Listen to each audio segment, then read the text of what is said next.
What's up, guys? In this tutorial, I will show you how to fix the problem when your Epic Games Launcher is not properly starting games on your Windows PC.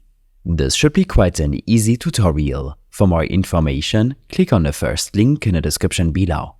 First, we will completely restart the Epic Games Launcher on your PC to see why it's not properly launching games.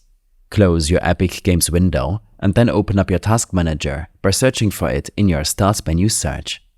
On this window, head to the Processes section and locate the Epic Games tasks. Right-click the process and select End Task. When this is done, you can close your Task Manager window and right-click the Epic Games shortcut on your desktop. If you can't find it on your desktop, then simply search for it in your Start menu search. Access your Epic Games Launcher properties, and on this window, in the Compatibility section, check the Run this program as an administrator option. Hit Apply and click on OK. This will make sure the Epic Games Launcher will start with admin permissions, which can already fix many startup problems. With that done, search for %appdata% in your Start menu search and hit Enter. In the File Explorer window, navigate to Local, Epic Games Launcher, Saved. Proceed to delete the Web Cache subfolder.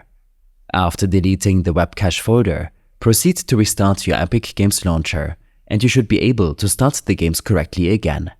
Any other issues might be related to the game itself. Try reinstalling the game from the Epic Games library. These steps and more information will be available in my extensive guide linked in the description below. I hope this helped you out. Leave a comment if you have any questions, and see you in the next one.